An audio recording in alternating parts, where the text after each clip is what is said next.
दिया। तो इस प्रकार से ये जीव क्या है, गलती करता है और गलती करते हुए क्या करता है, अपना अंश पर में मिलाता है और पर का अंश अपने में मिलाता है। दूसरी गलती, ये भी भेद विज्ञान को लेकर के ही गलती करता है, खिचड़ी बना देता है। स्व और पर की क्या बना देता है, खिचड़ी बना देता है। अपना अंश पर में मिलाता है और पर का अंश अपने में मिलाता है। एक ऐसे खिचड़ी बनाता है कि ऐसे खिचड़ी बनाता है कि 5 इंद्री से मुझे ज्ञान होता है। कहते इंद्री जड़ है और ज्ञान चेतन तत्व है। तो ये क्या कर दिया इसने, पर का अंश अपने में मिला दिया कि इंद्री से ज्ञान होता है, इंद्री पर है और ज्ञान स्व है। तो क्या कर दिया इसने, पर का अंश किस में मिला दिया, अपने में मिला दिया। और ऐसे ही अपना अंश पर में मिला देता है कि मैं गोरा, मैं काला, मैं मोटा, मैं पुरुष, मैं मनुष्य। ऐसे संयोगों के आधार से जो अपनी पहचान करता है, आचार्य भगवान कहते हैं तूने अपना अंश किस में मिला दिया, पर में मिला दिया। मैं गोरा, तो गोरापना तो पुद्गल की पर्याय है। गोरापना किसकी पर्याय है, पुद्गल की पर्याय है। मेरी पर्याय है क्या? कि आचार्य भगवान कहते हैं गोरा नहीं काला नहीं भगवान आत्मा, हिंदू नहीं मुस्लिम नहीं भगवान आत्मा। आत्मा मोटा नहीं पतला नहीं भगवान आत्मा। गोरा काला जो भी दिखता चाम है। गोरा काला जो भी दिख रहा है वो क्या है, चाम है। चाम मतलब चमड़ी है, शरीर है? गोरा काला जो भी दिखता चाम है, मोटा पतला होना इसका काम है। सब शरीरों से रहित मैं आत्मा, आत्मा हूँ आत्मा हूँ आत्मा। कहते ये जो खिचड़ी बना देता है, मैं मोटा, मैं पतला, मैं गोरा, मैं काला। अपनी जो वास्तविक पहचान है, जो वास्तविक चीज है, तू तू तेरे अंदर का जो वैभव है, तेरे अंदर की जो शक्ति है, तेरे अंदर में जो ज्ञान स्वभाव पड़ा हुआ है, उसको नहीं पहचानता। तो पर का अंश अपने में मिला देता है और अपना अंश किस में मिला देता है, पर में मिला देता है। समझ में आई दोनों बातें कि पर का अंश अपने में मिलाना और अपना अंश पर में मिलाना, दोनों में क्या अंतर है, दोनों में क्या डिफरेंस है। कि मैं गोरा मैं काला, मतलब मैं मतलब अपना अंश किस में मिला दिया, पर में। पर में मतलब गोरा काला, ये पुद्गल की पर्याय है। तो अपना अंश क्या में मिला दिया, पर में मिला दिया। और पर का अंश अपने में मिलाना, इसका मतलब भी समझ में आ गया होगा आपको कि पर मतलब इंद्रियां, प्रकाश, पदार्थ, ये सब क्या हो गया, पर हो गए। पर का अंश अपने में मिला देना, कहते इनसे मुझे ज्ञान होता है। तो ये पर का अंश किस में मिला दिया, अपने में मिला दिया। आई बात समझ में? जब पर की तरफ से बात की जाए और उसको अपने ज्ञान स्वभाव या अपने स्वभाव से जोड़ा जाए, तो आचार्य भगवत कहते हैं कि अपना अंश पर में मिलाया और पर का अंश किस में मिला दिया, अपने में मिला दिया। ऐसा ये जीव खिचड़ी करता है। तो ये दोनों एग्जाम्पल आपको समझ में आ गए होंगे। ऐसे अनेक एग्जाम्पलों के द्वारा अपन इसका चिंतन कर सकते हैं कि अपन ऐसे कितनी खिचड़ी बनाते हैं।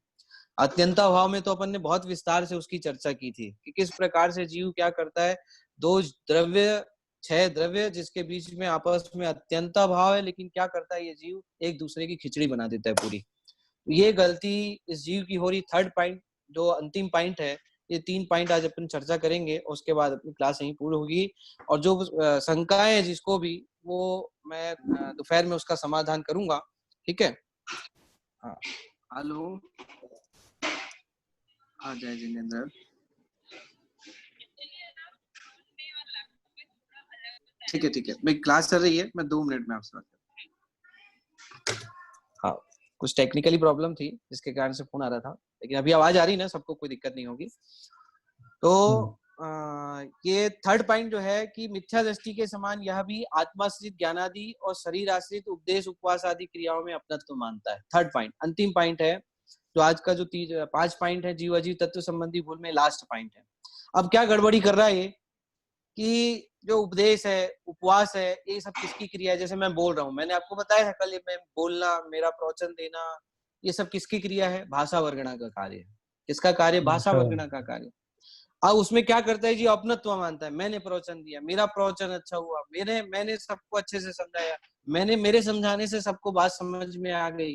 अरे आचार्य भगवान कहते हैं भाई साहब, तू कहाँ पड़ा हुआ है, तू समझ में कि नहीं है। ये शरीर आश्रित क्रिया है। शरीर आश्रित क्रिया में तू क्या कर रहा है? अपनत्व कर रहा है। और ज्ञान आत्माश्रित क्रिया मतलब जो मति ज्ञान है, श्रुत ज्ञान है, अवधि ज्ञान, क्षयोपम ज्ञान है, इसमें भी अपनत्व करता है।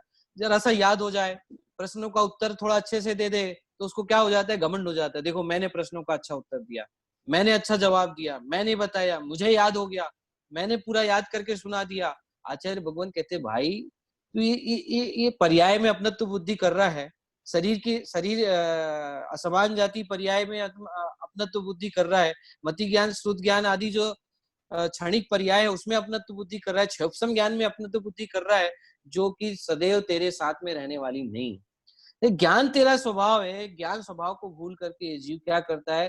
पर्याय में एकत्व ममत्व बुद्धि करता है, शरीर आश्रित क्रियाओं में एकत्व ममत्व बुद्धि करता है। ये इस जीव की भूल है। इस जीव की क्या भूल चल रही है? ये भूल चल रही है कि जैसे अपन कहते हैं उपवास किया, तो मान लो किसी ने 10 उपवास किया, 10 उपवास किया तो लोग उसकी अगर माला नहीं पहनाए, यदि उसको उसके समझ लो साता पूछने के लिए नहीं गया उसके पास में, तो उसको क्या होने लगती है? तकलीफ होने लगती है। अरे मेरे को कोई पूछने ही नहीं आया, मेरी माला ही नहीं पहनाई मुझे। मतलब उसको उस उपवास आदि क्रियाओं में इतनी अपनत्व बुद्धि, मैंने किया, ये उपवास किसने किया? अरे आचार्य भगवान कहते हैं भाई, तो जिस भूखे रहने को उपवास मान के बैठा हुआ है, वास्तव में वो उपवास का स्वरूप तो जिन शासन में इससे और अधिक बढ़ करके बताया गया। यदि भूखा रहना ही उपवास होवे, तो नारकी जीव का तो पूरे जीवन पर्यंत उपवास होता है। अन्वय के नहीं आया। हाँ, एक 3 लोक को नाज जो खाए, 3 लोक को नाज भी खा ले, लेकिन फिर भी एक कण भी जिसको नहीं मिलता हो, तो उसका उपवास हुआ कि नहीं हुआ? हो गया उपवास। आचार्य भगवान कहते हैं भाई शरीर आश्रित क्रिया है, इस शरीर आश्रित क्रिया में अपनत्व बुद्धि करके तू रखा हुआ है। नहीं खाने को तू अपनी क्रिया मान के रखा हुआ है कि मैंने नहीं खाया, मैंने दिन भर भूखा रहा। अरे आचार्य भगवान कहते हैं तुझे वास्तव में वस्तु का स्वरूप नहीं पता है। तो विषय, कसाय, आहार, इसके तीनों के त्याग का नाम, और उसमें भी ये विषय का त्याग, 5 इंद्रिय के पूरे विषयों का त्याग, कसाय, क्रोध, मान, माया, लोभ तो छूटी नहीं है, और शरीर आश्रित क्रियाओं में अपनत्व बुद्धि करके अपने मान प्रतिष्ठा की तेरे को चिंता है। वास्तव में ये जीव अजीव तत्व संबंधी भूल में आचार्य भगवंत ने बतलाया। तो इस प्रकार से ये जो 3 पॉइंट आपने देखे थे, उन 3 पॉइंटों की चर्चा यहाँ पर की है, और इन तीनों पॉइंट को आपको संक्षिप्त में याद करके आना है। फर्स्ट पॉइंट, भेद विज्ञान और वीतराग दशा के कारणभूत कथन को नहीं पहचानता। सेकेंड पॉइंट, पर का अंश अपने में मिलाता है और अपना अंश पर में मिलाता है। थर्ड पॉइंट, पर्याय और शरीर की क्रियाओं में एकत्व ममत्व बुद्धि करता है। कितने पॉइंट हुए अपने? 3 पॉइंट हुए। ठीक है। जो छद्मस्त पर्याय है, क्षयोपम ज्ञान है, मति ज्ञान, श्रुत ज्ञान है, इसमें अपनत्व बुद्धि करता है, और साथ में शरीर आश्रित क्रिया जो उपदेश उपवास आदि है, इसमें अपनत्व बुद्धि करता है। 3 गलती की चर्चा आज अपन ने की है। भेद विज्ञान वीतरक दशा के कारणभूत कथन को नहीं पहचानता।